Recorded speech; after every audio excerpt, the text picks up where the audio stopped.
अज़ीज़ तलबा व तालिबात अस्सलाम वालेकुम। हमारी ज़िंदगी में दरख्तों की बहुत ही अहमियत है।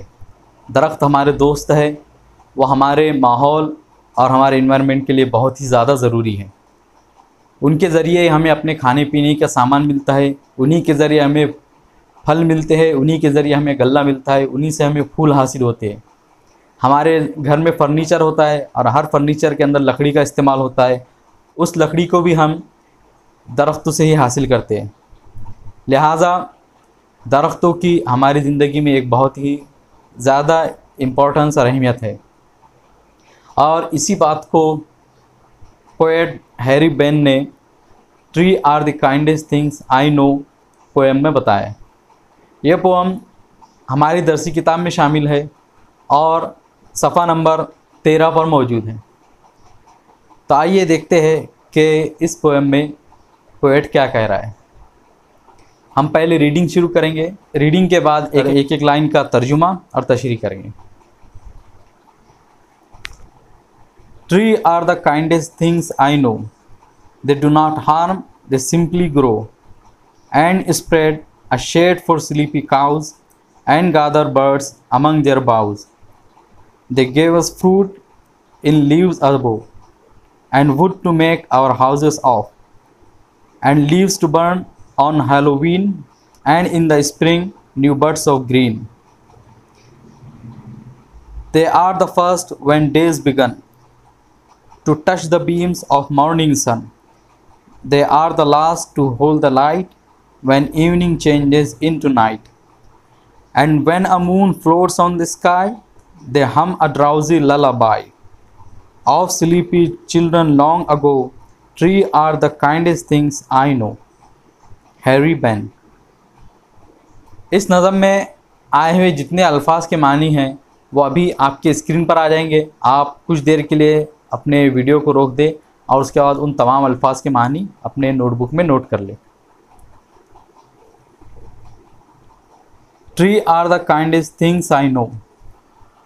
काइंडेस्ट मतलब होता है रहमदिल, यानी दरख्त सबसे ज़्यादा रहमदिल चीज़ है जो मैं जानता हूँ। मेरी नज़र में सबसे ज़्यादा रहमदिल चीज़ और नरम दिल चीज़ जो है तो वो है दरख्त। क्यों, ये अब आगे बताया जा रहा है। They do not harm, they simply grow, यानी वो कभी किसी को नुकसान नहीं पहुंचाते, दूसरे जानदारों की तरह वो किसी को कोई तकलीफ़ नहीं देते, बल्कि वो सिर्फ बढ़ते हैं और उनके बढ़ने से किसी का नुकसान नहीं होता, बल्कि उनके बढ़ने से लोगों का फ़ायदा ही होता है। And spread a shade for sleepy cows and gather birds among their boughs. Spread कहते हैं फैलाने को और शेड कहते हैं साये को, और स्लीपी मतलब सोने वाली या सोती हुई, यानी वो अपने साये को फैलाते हैं सोने वाली गायों के लिए। इसका मतलब ये है कि जो मुख्तलिफ़ किस्म के जानवर होते हैं, जैसे कि यहाँ पे मिसाल दी गई काऊ की या गाय की, तो वो दरख्तों के साये में आराम करते हैं, उसमें ठहरते हैं, धूप से बचाव करते हैं। और ना सिर्फ गाय बल्कि दूसरे जानवर भी उनके साये में पनाह लेते हैं, उनसे आराम हासिल करते हैं। And gather birds among their boughs, और वह जमा करते हैं परिंदों को अपनी शाखों के दरमियान। हम जानते हैं कि परिंदे अपने घोंसले शाखों पर बनाते हैं, और दरख्त जो होते हैं तो गोया वो उनके लिए ठिकाना है, उनका घर होता है, जहाँ पे हर किस्म का परिंदा अपने घोंसले बनाता है, वहाँ पे अपने रहने का ठिकाना बनाता है और वहाँ पे पनाह लेता है।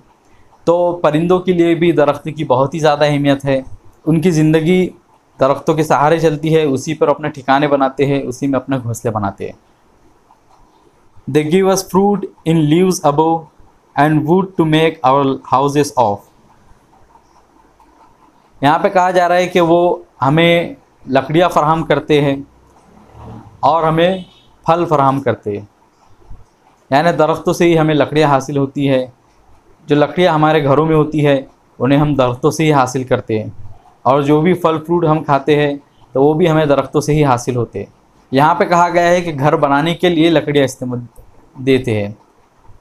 हमारे मुल्क में जो ज़्यादातर घर है वो सीमेंट, मिट्टी या कंक्रीट के बने होते हैं, लेकिन जो मगरबी ममालिक में ख़ासतौर से अमेरिका, कनाडा वहाँ पे घर अभी भी लकड़ी के बनाए जाते हैं। कुछ वहाँ की वजूहात है जिसकी बिना पर अभी भी लोग वहाँ पे लकड़ी का ही इस्तेमाल करते हैं घरों को बनाने में।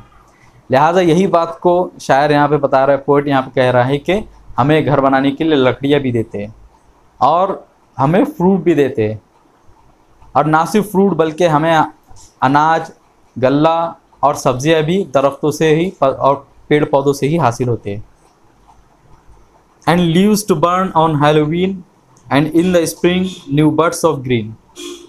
यानी दरख्त हमें और क्या क्या चीज़ें देते हैं, तो यहाँ पे बता रहे हैं कि हैलोवीन का जो त्यौहार होता है तो उसके ऊपर भी हमें पत्ते जलाने के लिए जो पत्ते मिलते हैं वो भी दरख्तों से ही हासिल होते हैं। हैलोवीन एक मगरबी ममालिक में मनाया जाने वाला त्यौहार है जो 31 अक्टूबर को मनाया जाता है, जिसमें लोग अलग अलग मुख्तलिफ़ किस्म के डरावनी चीज़ों से अपने घरों को सजाते हैं और बच्चे घर घर जा जाकर टॉफ़ी और कैंडी कलेक्ट करते हैं, जमा करते हैं। और उस मौके पे लोग पत्ते भी जलाते हैं, तो उन पत्तों को दरख्तों से ही हासिल किया जाता है। And in the spring new birds of green. Bird कहते हैं ऐसा पत्ता जो अभी बस खिलना शुरू हुआ हो लेकिन अभी पूरी तरह से फैला ना हो, तो उस तरह के पत्ते को बर्ड कहते हैं।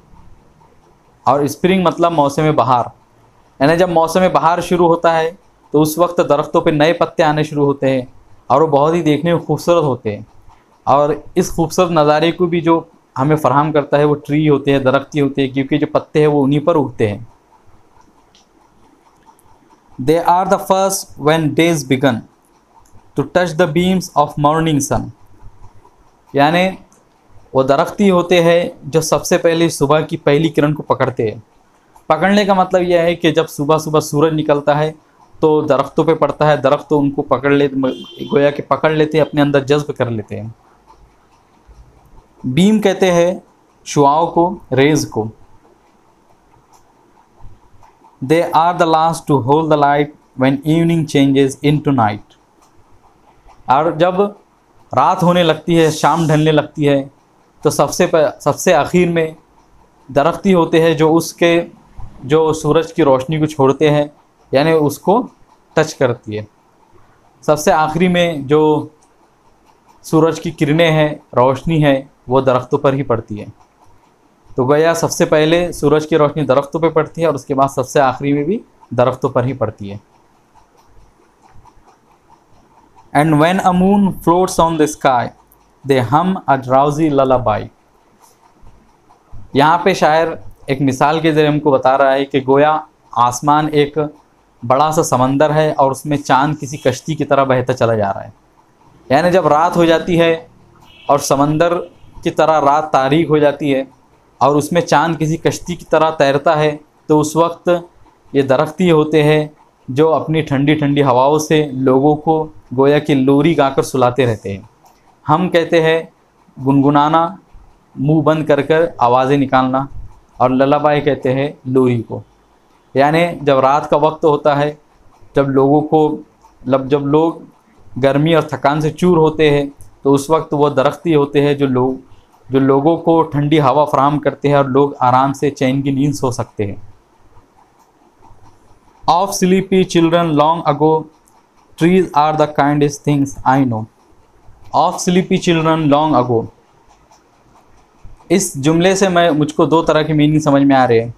एक तो ये है कि दरख्त कई दिनों से, लॉन्ग अगो कई सालों से, कई वक्त से, लंबे टाइम से बच्चों के लिए लोरियाँ गा रहे हैं, बच्चों को लोरियाँ सुना रहे हैं।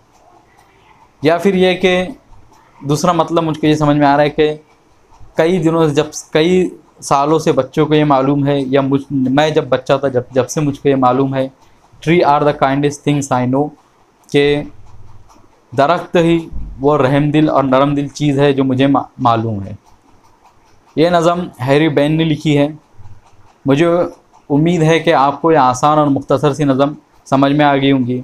बहुत ही अच्छे और मुख्तसर अंदाज में यहाँ पे दरख्तों की अहमियत और इम्पोर्टेंस को बताया गया है। आप इन तमाम अल्फाज के मानी अपने नोटबुक में लिख लें, और अगर आपको कोई भी सवाल हो तो हमसे ज़रूर पूछें। मिलेंगे आपसे अगली वीडियो में। अस्सलाम वालेकुम।